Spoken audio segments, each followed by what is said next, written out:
Okay, basically in this video I'm going to be teaching you about the startup folder, and the startup folder is very powerful because it can be used for good or evil. I usually use it for evil, but there's good uses. So basically whatever you put in there, an executable, a batch file, a shortcut, it will start on startup. So if you felt like being evil, you could drag a ton of executables in there, and then it'd open all of these programs on startup on somebody's computer and really slow it down, which would be pretty annoying. You could also drag an evil batch file, like this is the one that I created that makes tons of folders. That would make it so that every time the computer starts up, it creates a ton of folders every single time, which would be extremely annoying. But because I feel like I'm in a nice mood today, I'm going to make a batch file instead that opens Mozilla on startup.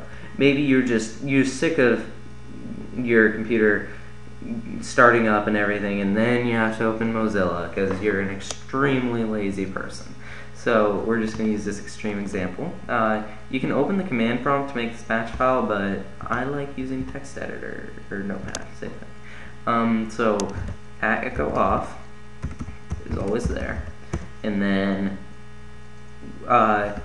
we need to do call, which just runs the program. I want to do Firefox, but the thing is, I can't just do this one. It would work, but if you ever move this even into another folder, like if I decided, oh, I don't like it right here, I'm going to put it in this folder, then this batch file would stop working, because this is just a shortcut. You see this little arrow here?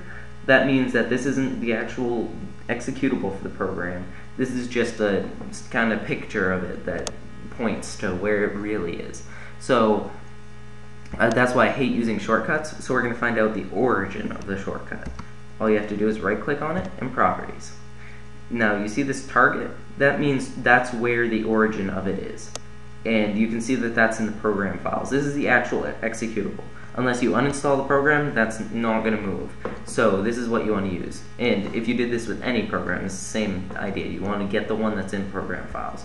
So here you do Control C, which is copy, just to make things easier, and Control V. These quotes around it can stay, because that actually is good practice to always put quotes around it, because sometimes it really doesn't like these spaces. It thinks that these are like separate commands or something. So if your batch file is randomly failing, then I would try putting quotes around all your paths just to be sure. And make sure all these are backslashes, because we all know how annoying to put in the wrong slash is. It's very annoying. Okay, now I'm just going to save this to my desktop just to be just to be simple. So whatever I save it as, I'm going to call this Firefox .bat. You can't leave it as txt or it won't work. You have to say .bat. So I'm going to save it here. There it is. Okay. So it's right here. Now the thing is, right now it will not start on startup. So if I put it in the startup folder, it will. Now, first just go to Windows Explorer, and if you don't know how to get there already, I'd suggest you give up on computers forever, because you're never gonna get anywhere. So, yeah, definitely. Okay, so just go to your C drive. I can't remember where startup folder is ever. Like they hid it somewhere weird. I think it's just to stop us being evil. So. I always go to the C drive and hit startup. It's some weird long file name. You'll want this just first one. Okay, so apparently it's in C programmed, and so it's in a bunch of crap, really. So basically this is what's startup on my computer. I have to uninstall this junk because I just got my hard drive replaced, but I haven't had time to customize it. But basically after that, you just need to drag your batch file in there. And you might get some stupid administrator rights thing, just because Vista doesn't trust anybody. It's very paranoid. And now, I'm not going to do it because it would require restarting my computer, and that'd be annoying. You're going to have to trust me that it works, so you can try it on your own machine. This won't wreck anything. But now, anytime the computer restarts, Firefox will open. I'll just run this to show you that Firefox will open when I do this. See, there you go. So every time you start up, now Firefox would open up every single time. So So, well, this is a bit outside the realm of the video. Just show you that it really is Firefox. See, there we go. I wasn't tricking you.